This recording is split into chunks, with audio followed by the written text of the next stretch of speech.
Amigos de toda la vida, los saludamos hoy y a quienes nos siguen por el canal de YouTube en arroba amigos de toda la vida 1979. Repito, en arroba amigos de toda la vida 1979. 1979 que le hemos colocado el número porque es el año en el que comenzamos nuestros estudios universitarios y hoy pues somos tres colegas que estamos, dos en Bogotá, el doctor Rafael España y el doctor Germán Huérfano, y quien les habla, Alfonso Lasprilla desde Miami, y Rafa y Germán están en Bogotá. Entonces, hoy pretendemos tener una reunión para conversar sobre el contexto de las postelecciones presidenciales en Colombia, un tema de gran importancia para nuestro presente y futuro como país. Y luego, bueno, como estamos en modo mundial, lo vamos a matizar con con algún lenguaje que esté relacionado con el mundial, por supuesto. Este espacio ha sido pensado como una oportunidad para informarnos, analizar con serenidad lo que está ocurriendo y compartir distintas perspectivas de manera respetuosa. Creo que esto va a ser un ejemplo para mucha gente que sepan que nosotros estamos en orillas políticas distintas y sin embargo comenzamos una amistad que llevamos hace más de 40 años. Así que, como siempre, el ambiente público puede volverse tenso, pero queremos hacer un llamado especial a no dejarnos influenciar por el lenguaje violento ni por las actitudes de confrontación que dividen y deterioran el diálogo. Y esto lo hacemos no para los tres que tenemos una amistad de mucho respeto, sino para que nos ven, porque he recibido comentarios en YouTube, nos dicen, pero Germán, ¿por qué, señor Germán, por qué no lo llevan a Venezuela para que conozca Venezuela? En el anterior programa que hicimos. Rafael sí tal cosa, y entonces, claro, no, la gente no conoce el contexto. El contexto es que no estamos en el mismo bando y queremos tener una reunión y demostrarle a la gente que sí se puede tener una reunión respetuosa y amigable. Entonces, como siempre, le recuerdo que nuestra intención es promover una conversación constructiva, responsable y centrada en el respeto mutuo, aún en medio de las diferencias de opinión. Creemos que es posible pensar distinto sin perder la cordura, la calma ni la dignidad en el trato. Esto lo digo porque nos ha pasado, por ejemplo, como testimonio, se los digo, en nuestra familia nos tocó definitivamente no hablar de política. No podemos, como protocolo, cuando tenemos un almuerzo, un desayuno, lo que sea, no podemos hablar de política. Hablamos de fútbol, pero no de política, porque entramos a una situación en donde las divisiones de pensamiento parece que laceraron también las amistades, se rompen. Hemos visto cómo se rompen los grupos familiares y las amistades y los amigos y y los propios lazos familiares por este tema político. Así que esperamos ser los tres un ejemplo en el manejo de esta situación. Así que tenemos mucho por hablar. Esperamos que en este corto tiempo alcancemos a cubrir algunas cosas. Vemos lo que pasó. Yo creo que Germán, que es una persona sensata, también sabe que hay muchas cosas que hacer. A mí se me ocurre que la primera pregunta es, ¿qué debería hacer el gobierno en estos primeros 100 días de gobierno? Que hay muchas cosas, que reforma tributaria, que no, que sí la presente, que tenemos un tema fiscal complejo, que los números que presentaba Petro eran números maquillados que presentaban únicamente una parte de la foto. ¿Qué podemos hacer para que haya una reconciliación como país y cómo podemos evitar este lenguaje virulento que se maneja en las redes sociales? Entonces, me gustaría darle la palabra en primera instancia a Germán y que nos hablara un poquitico de eso, y creo que tiene algunas reflexiones sobre lo que ha pasado después de este tema postelectoral. Sí, gracias, gracias, Alfonso. Miren, antes de, hace unas semanas estábamos teniendo un discernimiento con otras personas del área económica, colegas de la banca, y afirmábamos algo que es así: suba el que suba, tiene que hacer una reforma tributaria, o sea, arreglar el problema fiscal. El problema fiscal se debe arreglar, suba el que suba. Estábamos hablando como unas premisas de que había que poner en orden ciertas cosas, y una de ellas era el tema fiscal. El otro era el tema de seguridad. Suba el que suba, tiene que cambiar el esquema, cambiar el formato de la gestión para mejorar el tema de seguridad. Y de ahí hacia abajo venían otras cosas, como el tema de la salud, que era indudable que hay que meterle la mano al tema, y buscar una mejora en el tema de la salud. Lo que yo creo es que, y es un interrogante que todavía está muy vigente, durante la campaña de Abelardo, él mencionaba que con las leyes actuales y con la normativa que existe actualmente, no se necesitaban reformas para gobernar mejor. Es una teoría, pues, un poquito rebatible, pero eso es lo que decía.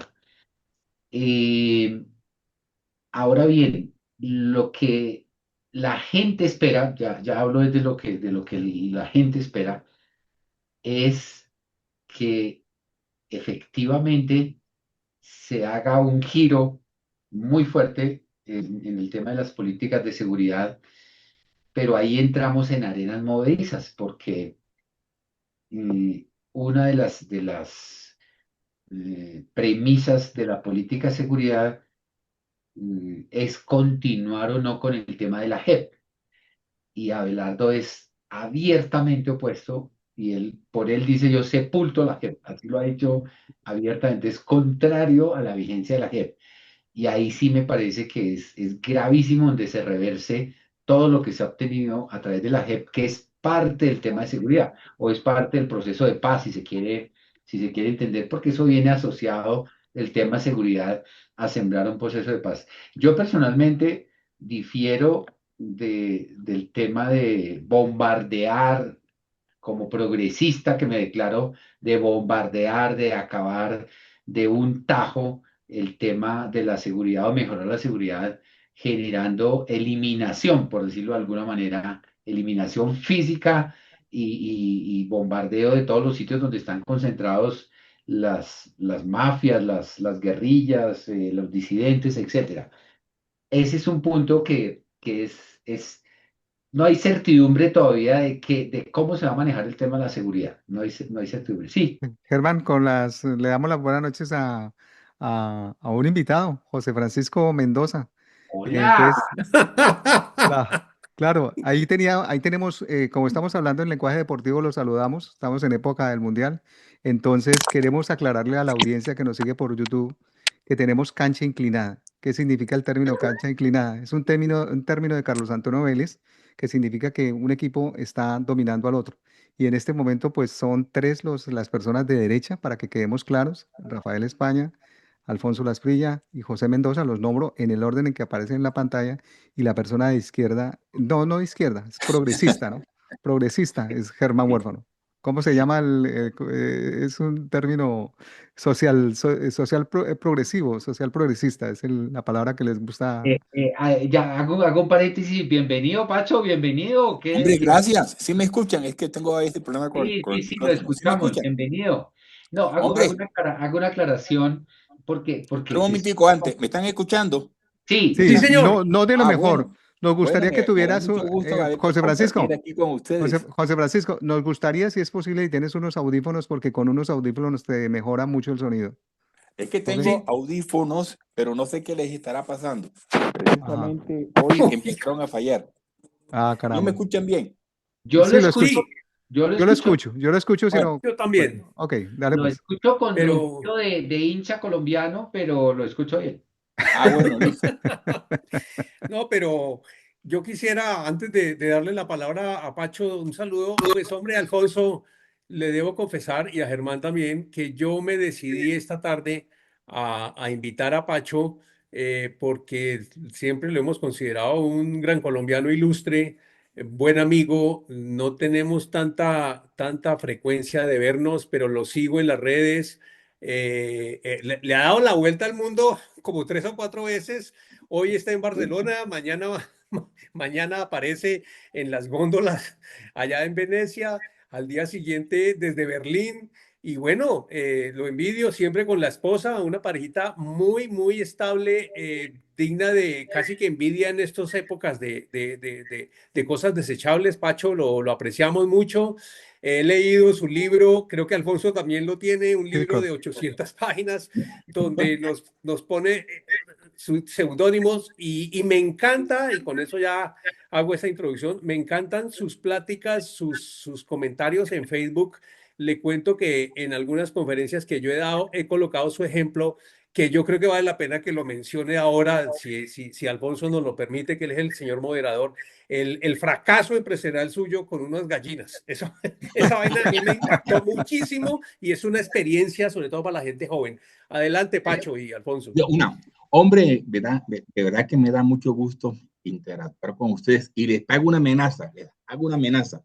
Dentro de un mes deberán adquirir mi segunda novela, se llamará La fatalidad de la fortuna. Ya hoy hice las últimas correcciones, mañana debo enviar a la editorial el material para los toques finales y aspiro que antes de un mes ya tengamos esa novela. Repito, La fatalidad de la fortuna. No quiero extenderme porque si se las explico cuál es la temática, después ustedes no la compran. Pero bueno. Oiga, no, qué bueno recuperarlo, Francisco. Hombre, no, estábamos perdidos. Ahora que tengo la oportunidad de estar aquí interactuando con Superman, todavía te recuerdo con ese nombre. Hombre, qué bueno estar aquí, simplemente en que nos vemos un poquitico mayorcito, pero seguimos siendo los mismos. No, pero me sorprende primero el peluqueado de Falcao que tiene Y el diseño de sonrisa, Germán. El diseño de sonrisa también. Diseño sonrisa, está como todo un actor, espero que no sea actor de contenido para adultos, sino Muy bueno. Bueno, yo quisiera retomar el tema porque cuando Alfonso define un poco mi tendencia, hace como 20 días estaba desayunando con un amigo santandereano completamente derechista, pero somos grandes amigos del colegio, y me decía, Germán, pero al fin, ¿qué es lo de progresismo que usted define? Y yo me defino como una persona progresista, en todo sentido, no comunista ni socialista, por Dios, y quisiera compartirles una definición, la busqué en Google en ese momento en el desayuno y se las quiero repetir a ustedes, que es la mejor semblanza de mi tendencia política. Dice, el progresismo es una corriente filosófica que busca el desarrollo y la mejora de la sociedad mediante reformas sociales, económicas e institucionales. Se centra en la igualdad de derechos, la ampliación de libertades civiles, el estado del bienestar y la justicia social. Así pienso yo, tal cual. No hay mejor definición, la que está en Google, los invito. Entonces, un poco para poner en contexto a Francisco, mi posición siempre ha sido, yo he sido un beneficiario de la democracia, he sido un beneficiario del capitalismo, tengo una empresa hace 20 años y soy un hincha de la libertad de empresa, pero con justicia social, con equidad, con la búsqueda de mejora de las condiciones que puedan reducir la desigualdad, esencialmente eso. Y pues obviamente yo en mis asuntos personales trato y busco disminuir esas diferencias sociales. Y por supuesto, pues en el año 2022 voté por esas ideas o Concepto. digamos, ese programa de gobierno que vendía en el 2022 unas reformas sociales progresistas. Y ahora esas ideas o esa continuidad estaban en cabeza, emuladas por el candidato Cepeda, por lo que obviamente yo simpatizo con esas ideas, independientemente de errores que se han cometido, errores de todo tamaño se han cometido en este proceso y que seguramente pudieron ser parte del resultado, de ese tema. Entonces quería aclarar ese punto, ¿vale? Cuando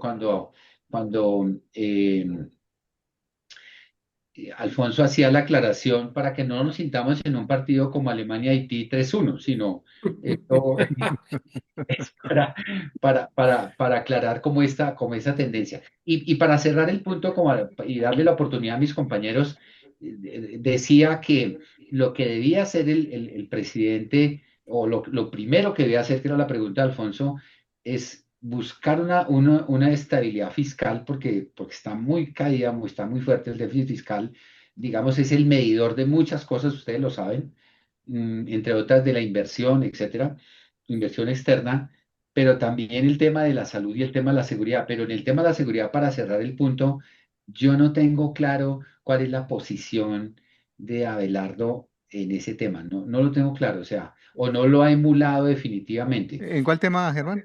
del tema de la seguridad, el En tema de el la tema de la seguridad. seguridad. O sea, hay muchos frentes por donde atacar, por el proceso de paz, por la JEP, por el refuerzo eh, de la seguridad física, el aumento del pie de fuerza, pero eso no se logra tan fácilmente. El tipo ha hablado de un tema de 90 días que va a ser un plan de choque, etcétera, y dentro de eso está también el tema de la salud.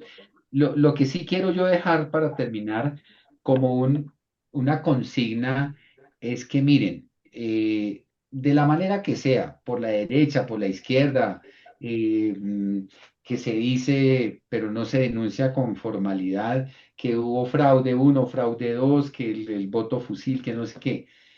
Yo me acojo a una afirmación que decía este señor Silva, exministro de Justicia, no sé si lo recuerdan, Silva. ¿Sí? Eh, Hombre, tenemos una situación demasiado polarizada y se reflejó en las mismas elecciones, independientemente de que el resultado ha sido por 200 o 250.000 votos de diferencia, y cualquier presidente como el que ha sido, acaba de ser elegido, tiene que gobernar buscando programas de justicia social. Si no lo hace, la bomba empieza por ahí. Ese es como mi consigna. Tiene que gobernar porque tiene que reconocer que de todos modos de cada 100 colombianos hay 50 que piensan de una manera y 49 de otra, por lo menos desde el punto de vista electoral. Entonces ahí ese punto, si la derecha descuida el tema social, se trepa otra vez el voto en las próximas elecciones de otra llamada izquierda, progresista o lo que sea, por las reformas, si no se hacen unas reformas sociales. Esa es como mi consigna. Gracias. Para poner en contexto a José Francisco Mendoza, la pregunta era, ¿qué debería hacer el gobierno en los primeros 100 días? Y bueno, Germán entonces nos colocó un punto que tiene que ver con la JEP y otro punto que tiene que ver con la reforma tributaria. Yo les hago una contrapregunta y le doy el cambio a Rafael. ¿Puede o no la JEP desaparecer de la noche a la mañana? Creo que no, porque eso necesita una reforma constituyente, creo yo. No soy tan conocedor del tema jurídico sobre el tema. La reforma tributaria, dice Germán, debe ir sí o sí. Es complicado vender o pasar una reforma tributaria cuando no se consigue, cuando no se tiene una reforma, cuando no se tiene una mayoría en el Senado, en primera instancia, ¿no? En el Senado o en la Cámara. Primero iríamos por la Cámara. O sea, la parte política es complicada, creo yo.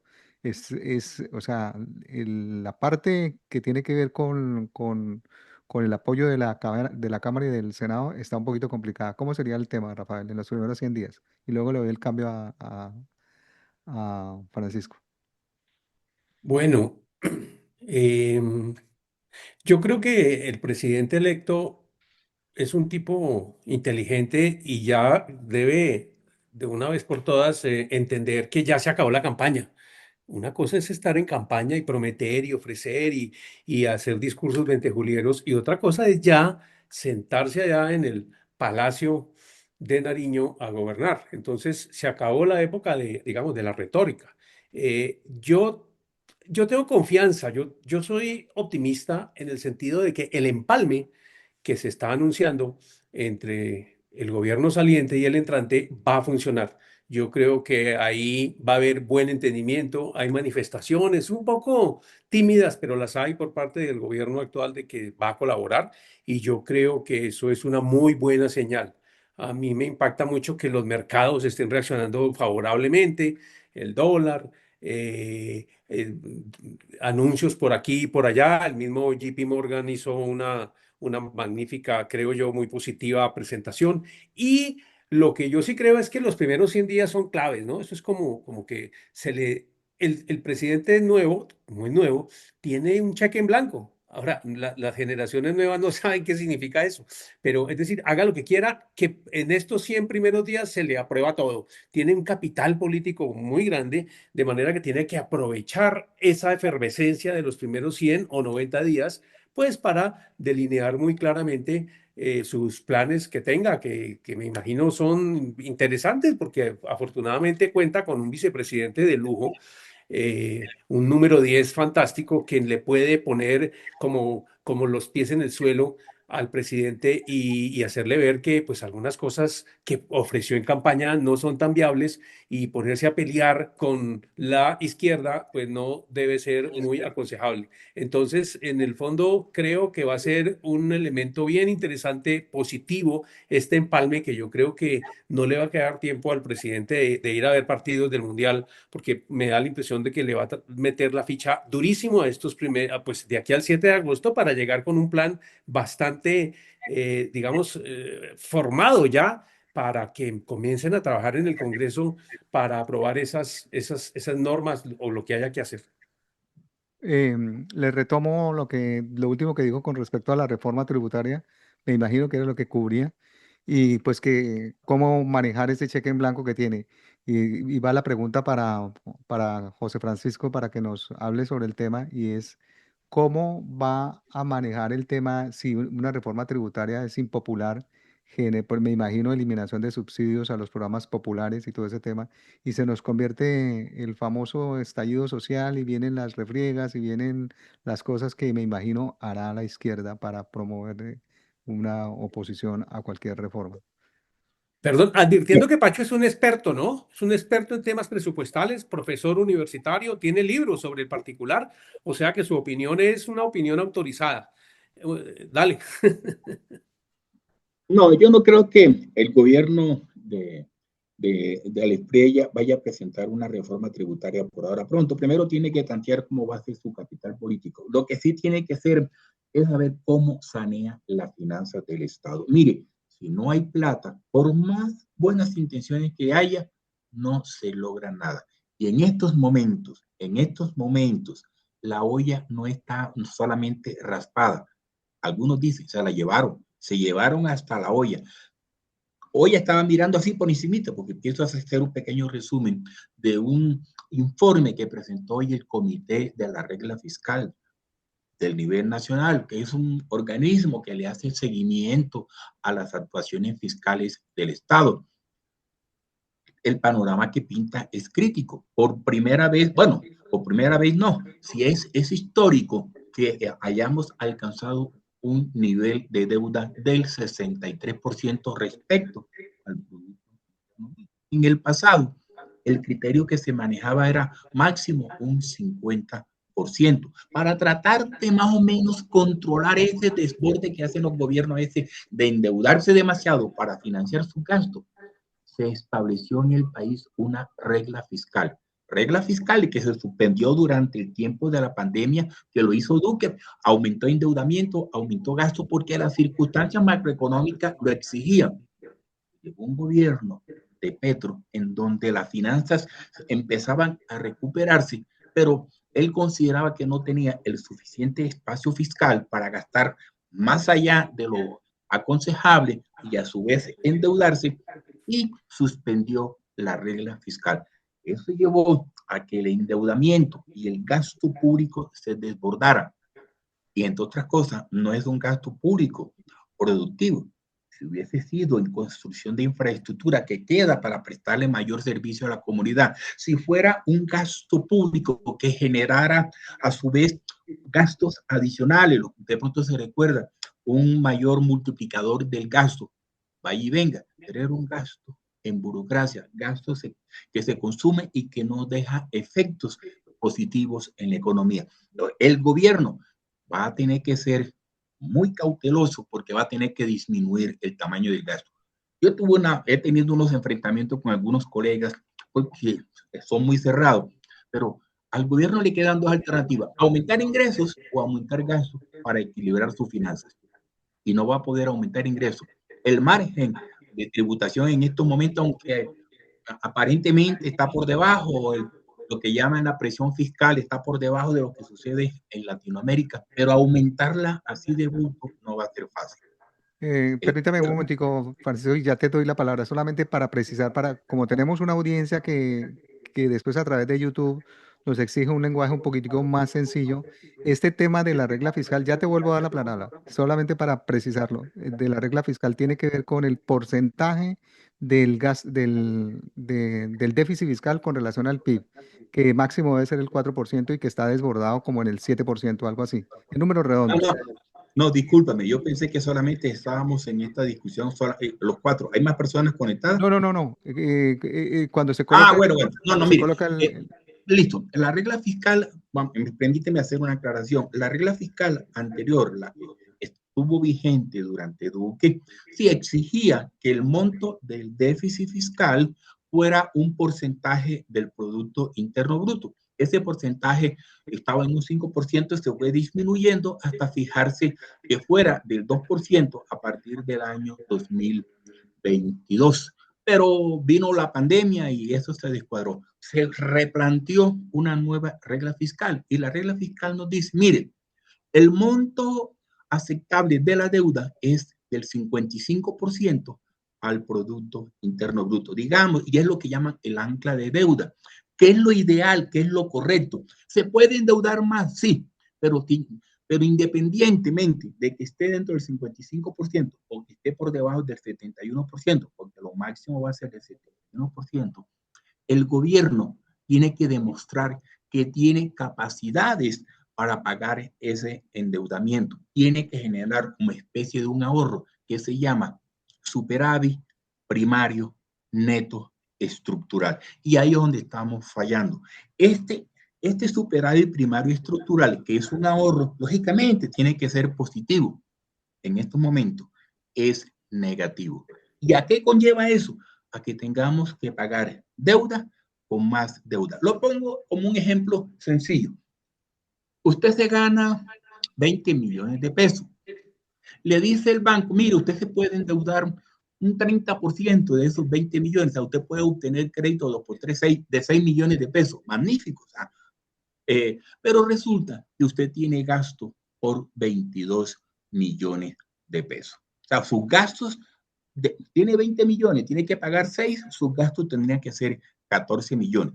Pero tiene 22 millones, tiene un déficit. Usted el primer año, listo, cubrió ese déficit, pero el siguiente año tiene que pagar ese endeudamiento y resulta que sus gastos son superiores a sus ingresos.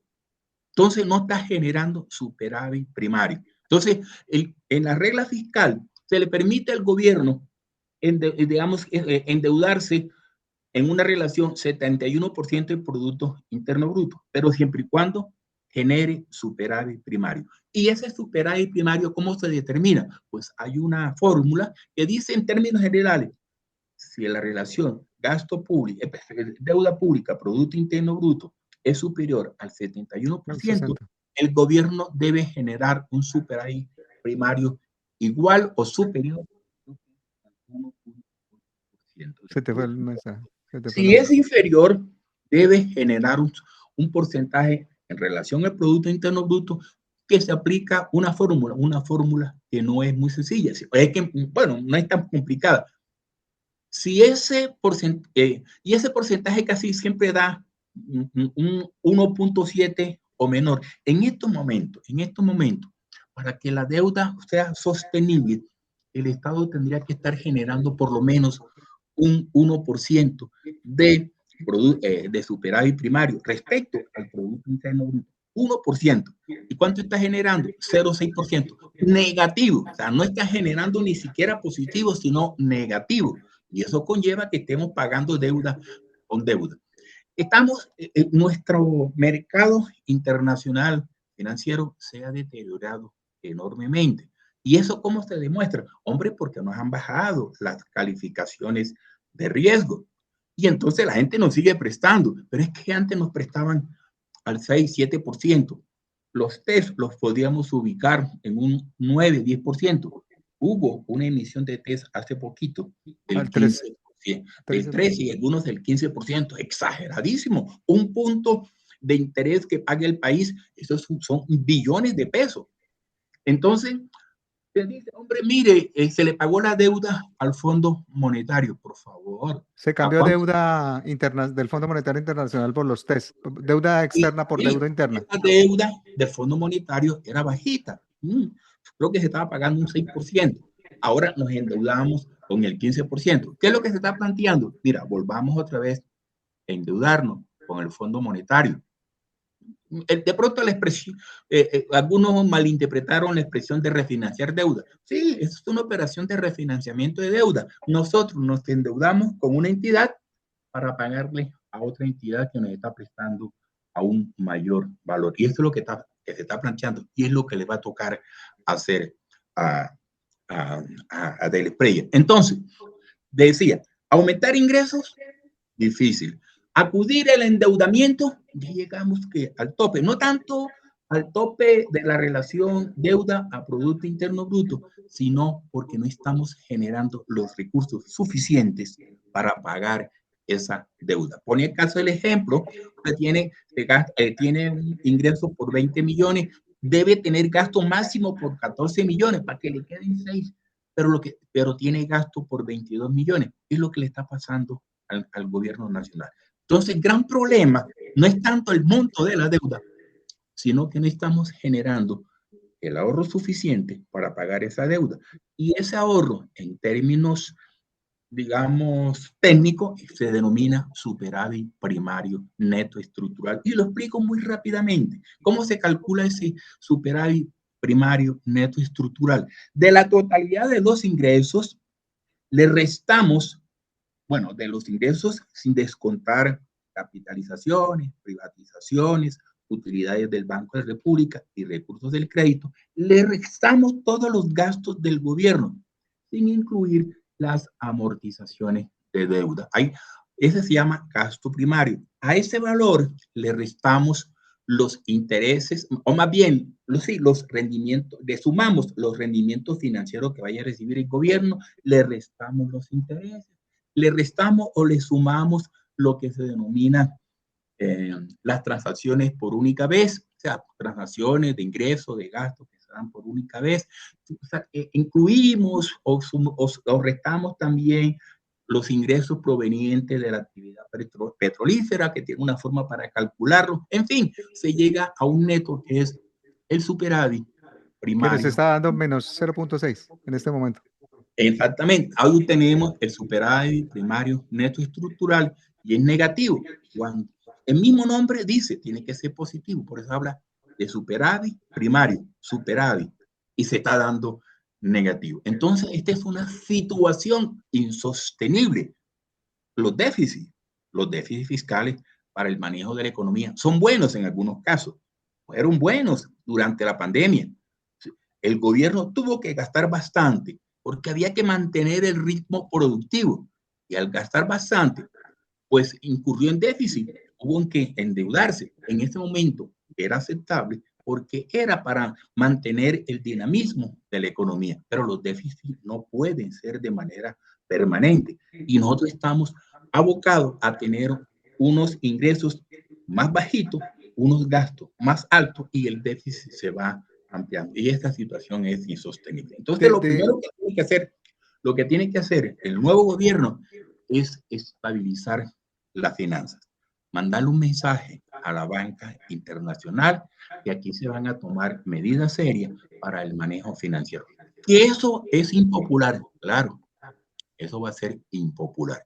Ahora, lo de la reforma tributaria, pues la reforma tributaria, el gobierno está pensando, no creo que vaya a haber mucha oposición en el Congreso, porque no está planteando aumentar impuestos, está planteando disminuir en las tarifas de algunos tributos. Y algunos dirán, pero eso es contradictorio. Si se necesita plata, ¿cómo es que se le van a disminuir los impuestos? Hombre, por una sencilla razón, en que si se disminuyen los impuestos, se parte del supuesto que va a haber mucho más actividad económica. Y si hay más actividad económica, se van a cobrar más impuestos. Hasta ahí dejo yo para no monopolizar la intervención. Además, porque ya me pasé, a veces se me olvida de que esto va dirigido a algunas personas que no en algunos temas. Dale, vamos Pero con bueno, Germán. Me Yo quisiera preocupa lo de complementar. para que lo tomes en tu presentación, Germán.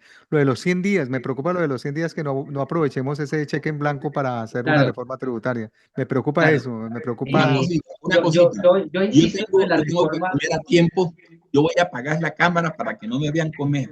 No es No, que no, no, esté. Pacho, no, ni más Tranquilo. faltaba.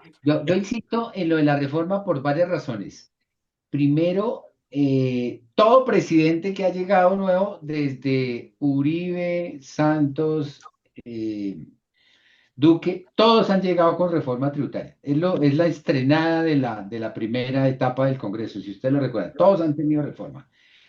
Incluso el propio, pues, Petro, ustedes lo recuerdan también. Y se la aprobaron, la primera.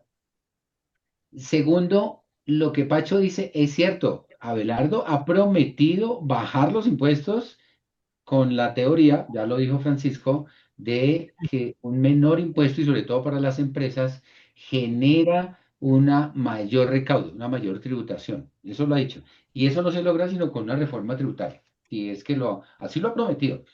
Pero la tercera razón, y es una razón mía personal, es que yo creo que el país, el Estado, todavía resiste reformas tributarias porque suelen haber muchas exenciones, lo que llamamos las exenciones tributarias, en mi concepto, no merecen recibir ciertos niveles de ingresos de la economía, las exenciones tributarias, sobre todo a las personas naturales.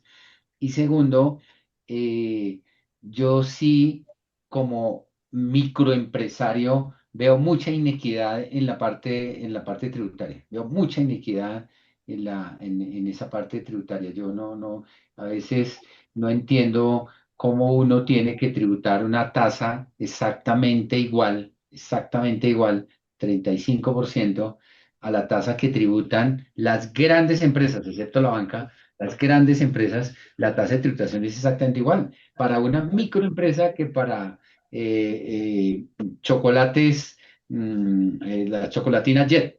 Entonces, esa parte sí me cuesta mucho trabajo aceptarla y por eso creo que le cabe todavía una reforma tributaria y entre otras, la reforma no solamente de buscar eso, sino buscar recortar y eliminar y mitigar los riesgos de evasión. Hay mucha evasión. Yo presencio en mi actividad, en el día a día, en mis compras, en las cosas que yo visualizo, una informalidad terrible que conduce a una evasión espantosa. ¿Sí? Entonces yo sí creo que en los 100 primeros días debería hacer eso y como el tipo dijo, un plan de choque, el tipo hablaba de un plan de choque, sobre todo para reforzar el tema de la seguridad. Eso es lo que eminentemente, y por ahí habla un plan de choque también de darle caja a la CPS que con un financiamiento temporal para que atiendan y cierren la brecha que hay de la atención de medicamentos. Esperemos a ver.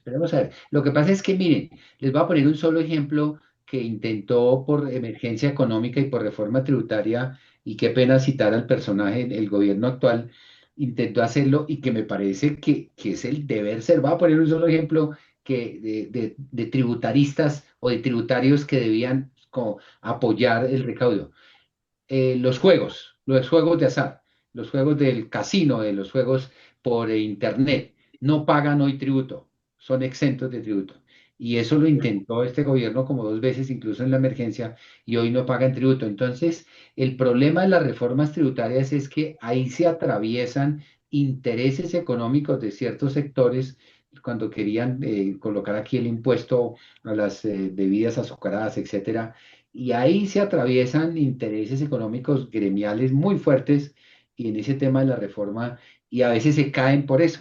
Pero esperemos, ese es mi consigna que debe hacerlo, pero yo estoy muy expectante con la política de seguridad porque puede ser una política de bombardeo o una política de acuerdos o de sometimiento bajo otras premisas, pero no de eliminar de tajo el tema de la JEP porque es un tema constitucional que no se puede acabar. Pero yo no sé, como decía Rafa, ahora sí pasamos de la retórica a la gobernabilidad y creo que en la retórica habían muchas cosas que no se pueden hacer. Pero en términos concretos, siento como si el gobierno tuviera las manos atadas, ¿no? O sea, como si el nuevo gobierno no pudiera hacer nada. O sea, no puedes hacer nada porque si presentas una reforma tributaria no te la van a aprobar en el Congreso. Necesitas dinero porque lo necesitas. Entonces, ¿cuál va a ser el efecto final para para el ciudadano de a pie? Cuál es el impacto en el corto plazo? ¿Qué es lo que va a pasar? Estamos hablando de los primeros 100 días. ¿Cómo la ves, Rafa? Pues hombre, yo eh, creo que tiene razón Pacho en el sentido de que no veo viable una reforma tributaria presentada el 8 de agosto. Me parece que hay que pulsar un poco el ambiente que haya en el Congreso. Por el lado del gasto, yo sí creo que se pueden hacer algunos retoques. El tema de la contratación de personal, el tema de esos supernumerarios que la verdad se ha dicho en este año eso se disparó. Pero pero más allá de eso, y como el tiempo es tan corto, yo sí quisiera hacerle una inquietud a Alfonso. Usted que está viviendo en Miami y ciudadano americano ya, además, me imagino que también le hace fuerza a los Estados Unidos en el Mundial. Ojalá la Claro. final no va a ser entre Colombia y Estados Unidos. Sí me gustaría como que pulsar un poco su feeling respecto a lo que el gobierno Trump ha manifestado en relación con el nuevo gobierno colombiano, Bernie Moreno, María Elvira Salazar, el Marco Rubio. Creo que ahí hay un ambiente, mejor dicho, casi que se están alineando ciertos astros y Yo, nos puede ayudar muchísimo. esta Entonces, es, no sé cómo percibió usted esos movimientos de las relaciones internacionales a raíz del triunfo de Abelardo. Yo creo que hay una cosa bien interesante que me pareció de Bernie Moreno y fue el anuncio que hizo con relación a a sacar a Petro de la lista Clinton y sacarlo de la OFAC con la idea de que hubiese una transición y hubiese una entrega pacífica, por decirlo así, del poder y no se van a incendiar el gobierno, que creo que se está sintiendo. Creo que ese comentario que hizo Bernie Moreno, de que él hablaría con Trump sobre el tema, parece que ha dado resultado. De todas maneras, creo yo que es una situación absolutamente positiva para Petro y para su familia que puedan estar libres de la lista Clinton y de poder comprar las cosas usar una tarjeta de crédito, porque no podían ni siquiera usar una tarjeta de crédito, eso es algo complicado. Eso me parece absolutamente bueno. Me parece que el apoyo de Estados Unidos es una cosa fundamental, siempre me ha parecido absolutamente clave. No pelearse con Estados Unidos me parece que es algo muy bueno, en el sentido de que siempre Colombia debe ser un aliado estratégico, así no sean tan amigos, o un aliado estratégico de Estados Unidos. Creo que le va mejor. De todas maneras, siempre es necesario eso. Pero no quería dejar pasar, ese es como el pálpito que tengo que en materia en materia económica y en el apoyo que necesite el gobierno de Abelardo de la Espriella, lo va a tener por parte del gobierno de los Estados Unidos. Tiene, pues imagínate, María Elvira Salazar es una persona influyente, Bernie Moreno absolutamente influyente, Marco Rubio está casado con una colombiana, o sea, todo está dado para que este gobierno sea un gobierno que apoye las iniciativas que necesita tener Colombia para poder salir de su situación económica, de lo que necesite en materia económica, creo que lo va a tener con Estados Unidos. Creo que se le presentan oportunidades a Colombia muy buenas y es que precisamente esa muy buena relación con Estados Unidos le va a ayudar con un mercado muy bueno, que no los he oído hablar a ustedes de eso, y es el tema de Venezuela. El tema de Venezuela no solamente por los dos sismos que tuvo hoy, sino por toda la situación de Venezuela, es un mercado que se le abre completamente a Colombia. y bien lo había dicho Abelardo de la Espriella que eso lo iba a canalizar a través del gobierno americano. Me parece muy bueno porque el gobierno que hay en Venezuela en este momento está bajo el tutelaje de Estados Unidos. De hecho, lo que decía es que todos los negocios que se hagan se harían con el visto bueno del gobierno de los Estados Unidos y eso me parece bueno y me parece una oportunidad de negocios única para los empresarios colombianos porque tienen muchas cosas para venderle en este momento a Venezuela. Pero que no quería dejar pasar por alto una cosa que se ha convertido en un problema absolutamente grave, es el tema del juego. A Germán lo tocó únicamente desde la óptica de económica, que no hay impuestos sobre los juegos de Internet. Eso pudiera tributar muchísimo. Si eso se le coloca realmente, cuando uno ve los partidos de fútbol de la Champions League, del mismo Mundial, de todo lo que sea fútbol, todos los deportes, hay unos grandes patrocinadores que tienen que ver con el juego. Y no es solamente el tema tributario, es el tema de lo que eso se convirtió en una pandemia tenaz. O sea, me decía Sergio, me dijo, papá, ¿no te has dado cuenta que la gente que apuesta en línea con el celular no tiene ningún sentimiento de culpabilidad porque piensa que lo está haciendo bien, nadie lo está mirando, apuesta $200 semanales, 300 y al final del mes no alcanza a pagar la renta, no alcanza a cumplir con sus obligaciones porque está gastando el 40 al 50% de su ingreso personal en el juego. Eso es más, o sea, esa es una pandemia peor que cualquiera otra en este momento, el tema del juego, porque no hay sentido, no hay ninguna culpabilidad, no es como cuando una persona coge, va a un casino y apuesta y cuando sale del casino siente alguna culpabilidad. Aquí no, aquí tiene el celular, nadie lo está viendo y apuesta y entonces estamos hablando de un problema no solamente tributario, sino un problema social, un problema bastante complejo con respecto a eso. Y otro tema que quería que lo tocaron ustedes en sus intervenciones, que es lo que yo veo desde lejos, es que yo no volví a participar en comentarios de Facebook por el lenguaje tan agresivo que se maneja. En alguna oportunidad creo que el mismo Francisco Mendoza tuvo algún roce con alguien en Facebook y le ha tocado sacar a personas que lo siguen a él porque él dice, si usted va a hablar así, me toca sacarlo y lo saca y lo bloquea y tal cosa. ¿Cómo poder evitar ese lenguaje virulento? Es que es absolutamente complicado. Creo que por ahí tenemos que empezar porque tenemos problemas sociales, económicos, tributarios en medio de esta discusión, que el tiempo no nos da y nosotros vamos en 20 minutos a cerrar, así que Francisco, recógenos las inquietudes que están planteadas aquí y trata de condensar lo máximo porque tenemos que volver a Rafa y a Germán y tenemos de a 4 minutos para cada uno. No, lo que dijo Germán respecto a la tributación a los juegos, yo creo que ese impuesto, si lo vuelven a presentar, lo aprueban. ¿Qué fue lo que pasó con el ejercicio de Petro? Podía ser el mejor tributo del mundo, pero es que porque lo presentaba Petro, ya tenía su enfrentamiento con el Congreso, no pasó. Yo creo que esa parte, ese impuesto de haber sido independiente, no hubiera ido dentro del otro paquete, hubiera pasado. Y yo creo que en la reforma que va a presentar eh, el Tigre, pues va a incluir ese impuesto. El Alzheimer me estaba amenazando y iba a decir alguna otra cosa. No, las relaciones con, con, con, con, con Estados Unidos. Quizás políticamente no es lo mejor, pero económicamente es estupendo. ¿De qué nos sirve nosotros ser amigos de Afganistán? ¿De qué nos sirve ser amigos de estos que se enfrentaron ya con Israel? ¿No?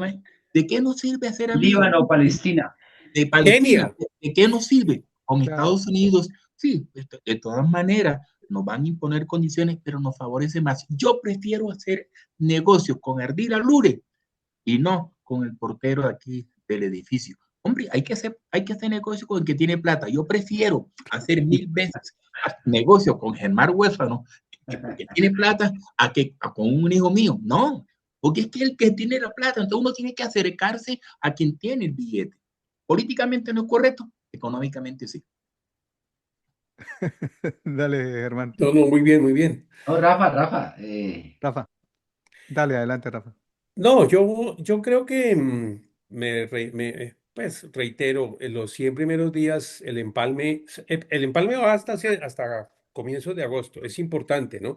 Hay una anécdota que hace poco la relatábamos por ahí en algún foro que fue lo que hizo César Gaviria con su Kinder cuando ganó las elecciones en el año 90.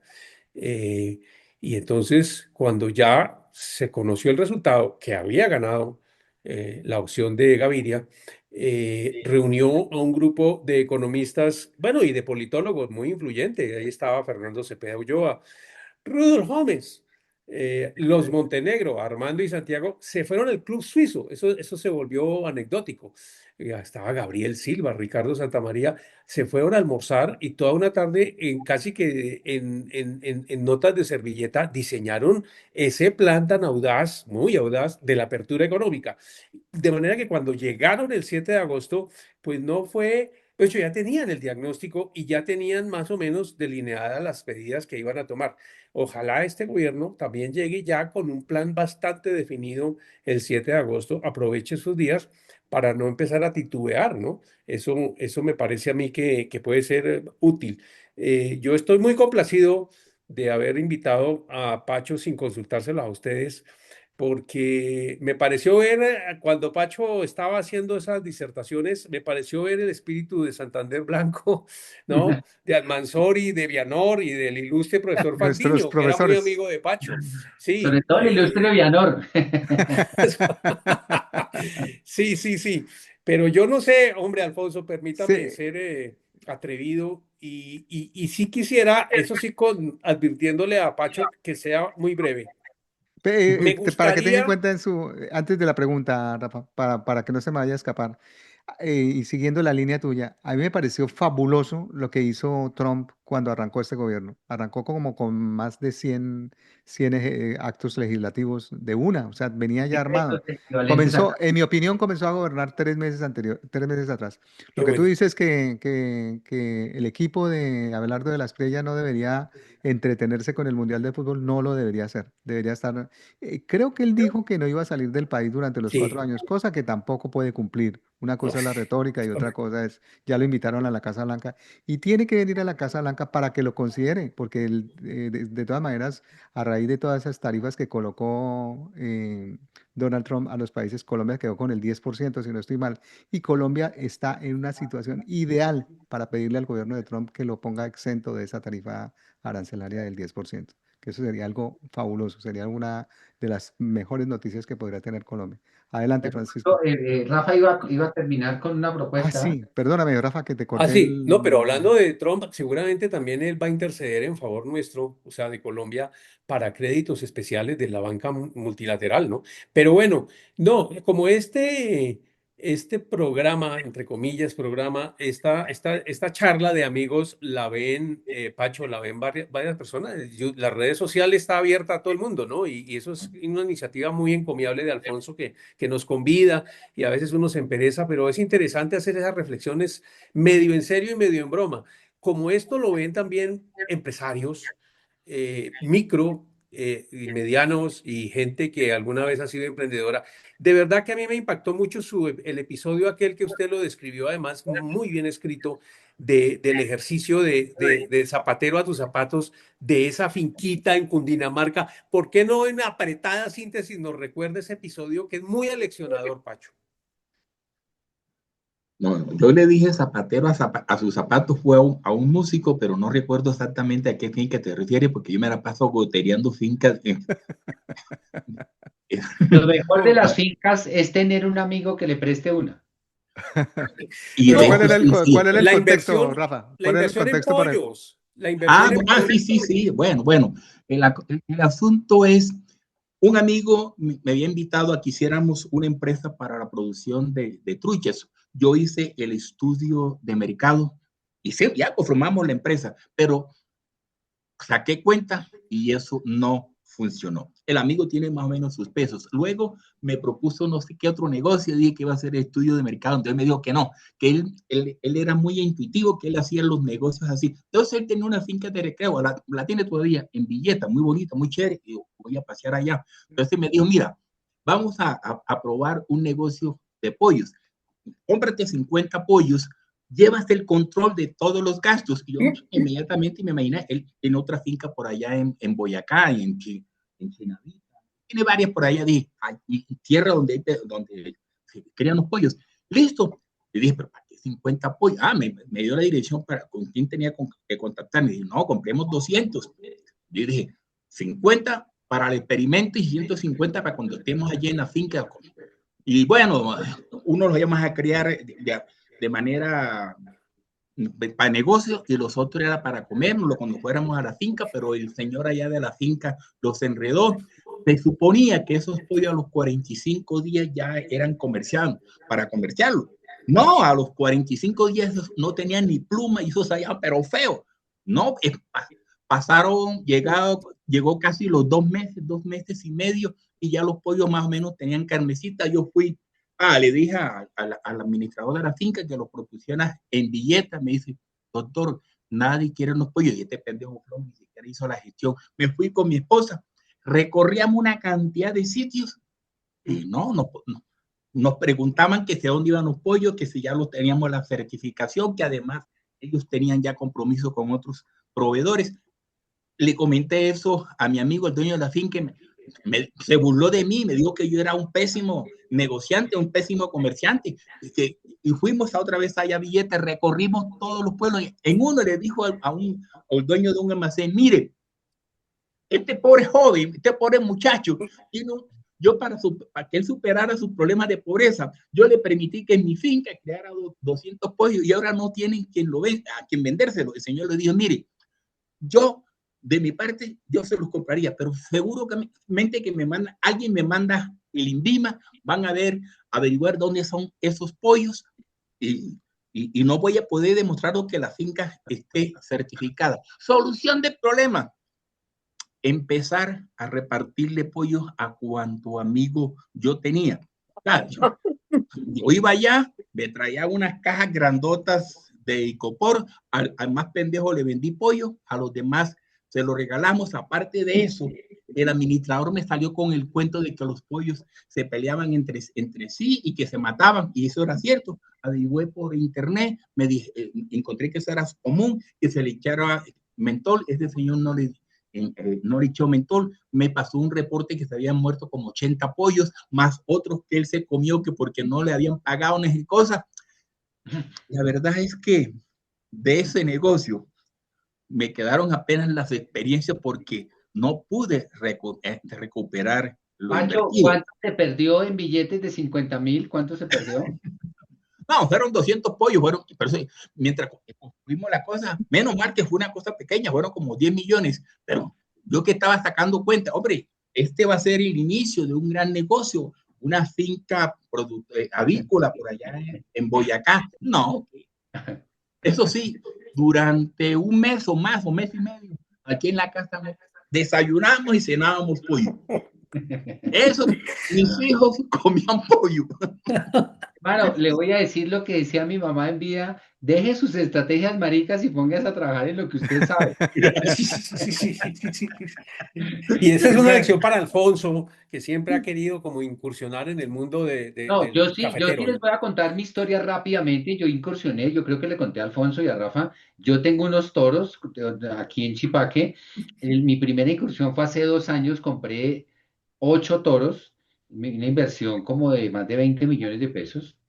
Pero en resumen, me ha ido bien. Ya vendí 4 y ya, perdón, de esos 8 se volvieron 10 y 11 porque después le compré otro y otro nació, hubo dos crías. Bueno, se volvieron 11 y ya vendí 6. Con los 6 que ya vendí, ya saqué la inversión inicial. O sea, los 5 que quedan, de hace 2 años, los 5 que Bueno, quedan, los compré novillitos. Los 5 que quedan es la utilidad y estoy por comprar otros 4, pero eso es una inversión ahí que de alrededor de 20, 30 millones de pesos, porque cada toro se vende alrededor de 6 millones, se han vendido en 6 y se compran en 3.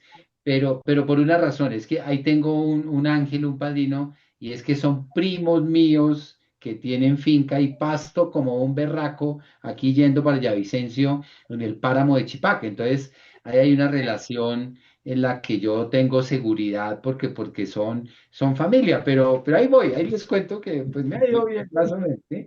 Pero Sí. no vivo de eso, no espero tampoco ganármela, porque sigo siendo, lo hago para divertirme un poco, lo hago con ánimo de ir, visitarlos, me ha tocado he aprendido a comprar vacunas, purgantes, alimentos supletorios, también allá existe el piste para ganado, la papa riche pequeña que se procesa de las cosechas, pero me he divertido. Sí. Uno no debe salir del trabajo que más conoce. En el caso mío, la agencia de publicidad es la que nos ha dado todo, los medios de comunicación, y en eso nos hemos centrado siempre. Tengo el negocio alternativo de real estate, soy realtor licenciado por las mismas necesidades de comprar, vender, arrendar propiedades y todo ese tema. Pero sí, también me pasó una situación parecida con el tema de las gallinas que quería incursionar en el tema del café, pero no fue posible encontrar la gente para trabajar en el tema del café, Francisco. No encontré la gente. Creo que ahí es donde se estrella uno, no encuentra uno la gente que trabaja en eso.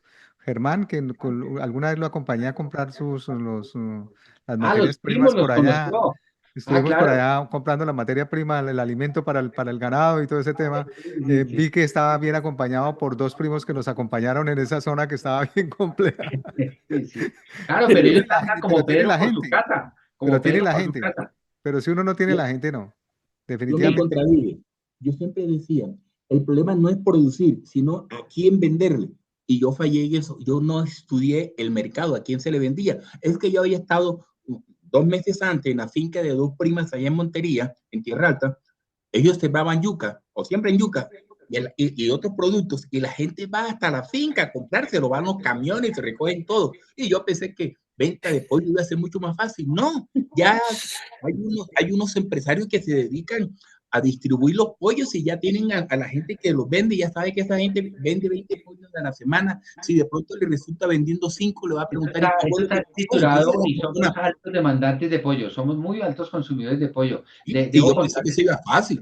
Yo Debo pensé que eso era contarles como. debo contarles a título anecdótico, al margen, que estuve en Alemania hace año y medio donde mis hijos y no encontré un sitio de un berraco pollo bueno. Alemania Yo padece tampoco. de una escasez enorme de pollo y de pollo por ahí después de caminar y estaba en Frankfurt, que es una ciudad grande. No encontré pollo, no, y mi hijo padece de ese, porque nosotros producimos buen pollo y buen pollo asado y pollo broster y pollo en muchas presentaciones. Yo soy un demandante de pollo. No se consigue en Europa por las estaciones, no se pueden criar los pollos de manera como se crían acá. Bueno, entonces como vamos cerrando, entonces es como colocarnos también como unas tareas. Yo creo que nos tocaría ya esperar que el gobierno anuncie qué es lo que va a hacer. Ahora sí que entre prácticamente a gobernar ya antes del 7 de agosto y que nosotros podamos hacer una reunión próxima como esta que dura aproximadamente una hora, hora y 20, hora y 15 exactamente, y que podamos analizar cada una de las medidas que va a tomar el gobierno y que vengamos con recomendaciones. Yo creo que el parte para la gente es tranquilidad por ahora, ¿no? O sea, no, el mundo no se va a acabar. Yo soy de los que pienso que si el gobierno hubiera sido uno, pues nada, el mundo sigue. Y si el otro es, pues mejor que fue para nosotros el de Abelardo de la Espriella, votamos por él y creemos que va a hacer las cosas bien. Hay algunas reservas, claro, por supuesto, nos preocupa, por ejemplo, que le vaya a colocar impuestos a las pensiones. Creo que seríamos los primeros afectados, Francisco, Rafa y Germán y yo, cuando le coloque porque las pensiones están exentas, ¿no? Entonces existe como esa preocupación que de pronto vaya a colocar, me imagino que un impuesto a las pensiones de las que tienen ustedes de más de 10 millones de pesos, es más complicado.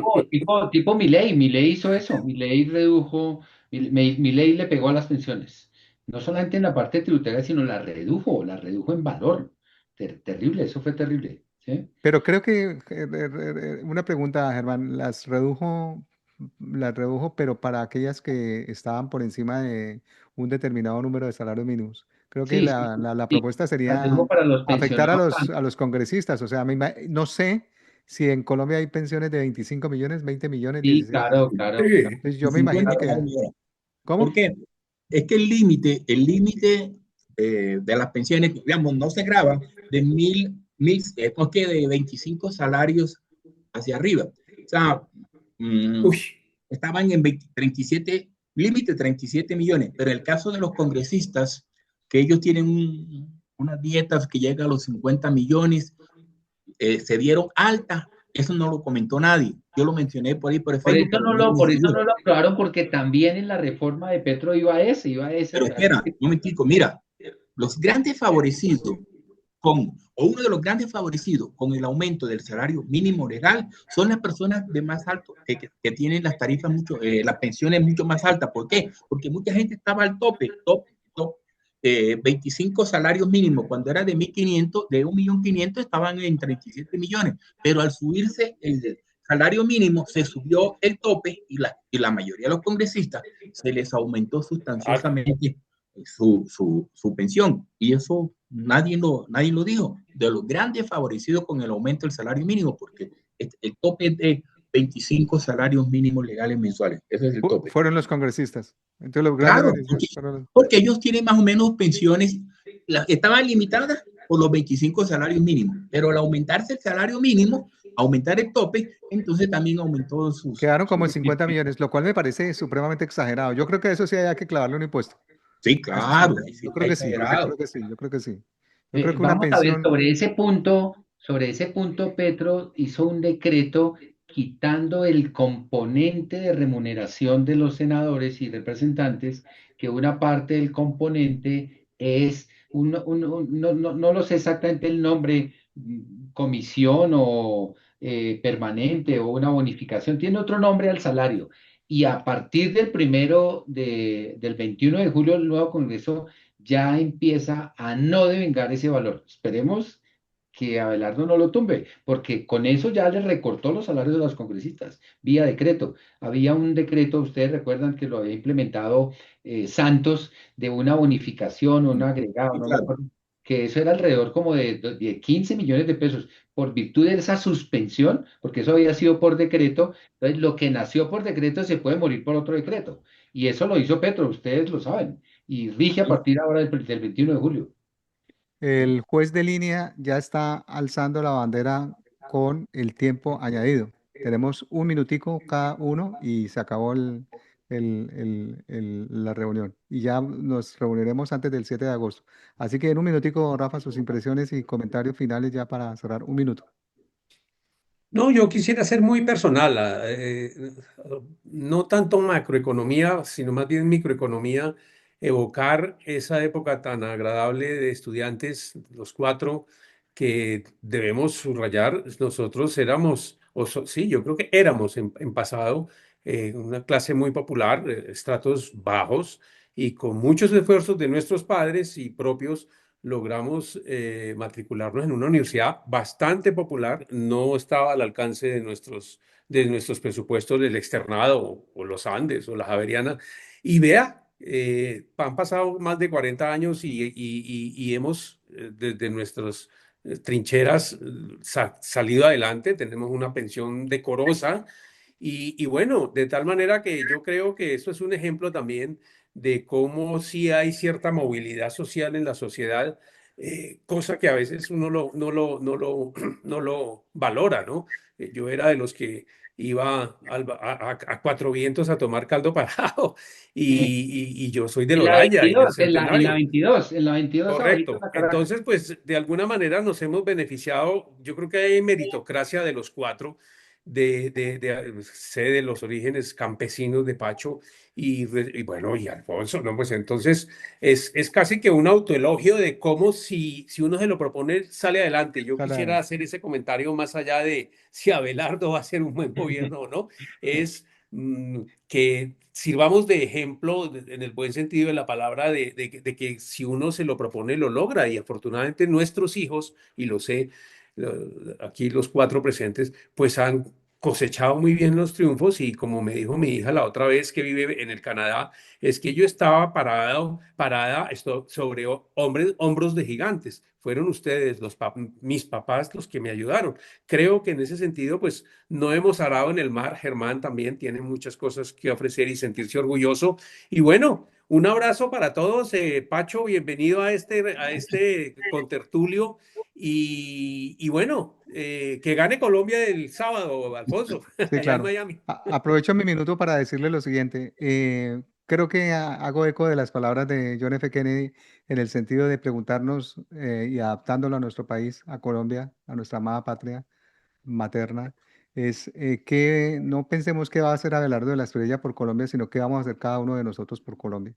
Empezando por nuestro lenguaje. Tenemos que invitar a la gente, invitar a nuestros familiares, invitar a la gente a moderar el lenguaje.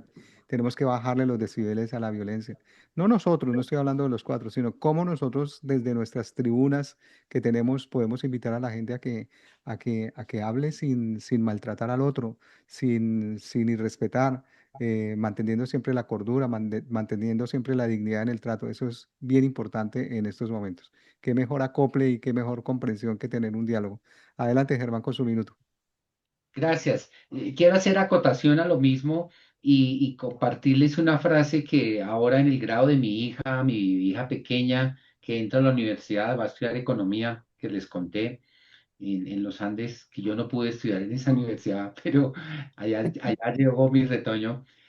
Y algo que complementa lo que ustedes dicen, y me decía ella que qué esperaba o qué me decía, qué me aconsejaba. Yo le dije una sola frase: mi amor, yo lo único que quiero es que cada día seas una buena persona, en todo el sentido de la palabra. Seas Sí, una señor. buena, que lo que coseches, no se te olvide ser grata, de tener gratitud con los que te han dado y de ser solidaria si algún día te lo pide la vida, que seas solidaria. Eso fue todo. Y aquí está el ejemplo para cerrar, Rafa y Francisco y Alfonso, que creo que a nosotros nos acompañó dos cosas esencialmente: la perseverancia y la disciplina. La perseverancia y la disciplina. Sí, Y señor. gracias a Dios podemos hoy contar muchas satisfacciones de vida, cada uno en su medio y con su familia. Adelante, Francisco, para cerrar. Ya que tocaron el tema de la universidad, quiero decir que hace unos años atrás, unos 4 o 5 años, salí llorando a la carrera séptima, salía de la Universidad Javeriana, pero fueron lágrimas de felicidad. La razón, cuando yo llegué aquí a Bogotá, 47, 48 años atrás, con unos amigos fuimos a la Universidad Externado y fuimos también a la Javeriana. Yo quedé maravillado de las instalaciones de esta universidad, pero yo decía, no tengo condiciones para estudiar aquí. La vida me llevó o me brindó la oportunidad de que me llamara de la Universidad Externado para dictar allá en una maestría, y luego después de la Universidad Javeriana también me llamaron y me elogiaron por mi hoja de vida y por otras cosas más para que yo también dictara allí en una maestría. Eso motivó que a mí se me salieran las lágrimas de felicidad, porque yo temía que por haber sido estudiante egresado de una universidad modesta no iba a tener la posibilidad de dictar en estos niveles educativo de maestría, y mucho menos en una universidad como el Externado y como otra como es la Javeriana. Y por Ah, bueno. último, me agrada inmensamente compartir con estos viejos amigos de estudio. Ojalá tengamos la posibilidad de seguir compartiendo. Ojalá, más bien, que ustedes tengan la gentileza de seguirme invitando, y me van a tener que callar porque yo hablo mucho, mucho más cuando me toca. Pacho, una pregunta que yo no sé, que Rafa tal vez sí sabe. ¿Dónde está viviendo hoy, Pacho? Con mi esposa, nosotros hemos definido que nosotros no sabemos en dónde vamos a dormir, sino solamente en dónde amanecemos. Nosotros amanecemos, y, pero no sabemos dónde amanecimos, pero no sabemos dónde vamos a dormir la siguiente noche. No, en este momento estoy aquí en Bogotá por la cuestión de las elecciones, porque hemos tenido que visitar a los médicos, pero en los próximos días viajaremos a Montería. Creo que regresemos aquí a Bogotá. Estoy rogando que no me convenza a mi mujer para que nos vayamos con un grupo de amigos para México, pero no, porque eso uno gasta mucho tiempo. Ya yo, como ya lo dijo Rafa, estuvimos en un tour por Europa y uno no puede dar de sus lujos de manera continua, ni que uno fuera un lasprilla o un huérfano, no, uno no tiene la capacidad económica Sobre para ese todo, tipo de sobre todo. cosas. Muchachos, las 9:07 ya terminamos. Muchas gracias. Esperamos, hasta aquí va la grabación. Le paramos la grabación.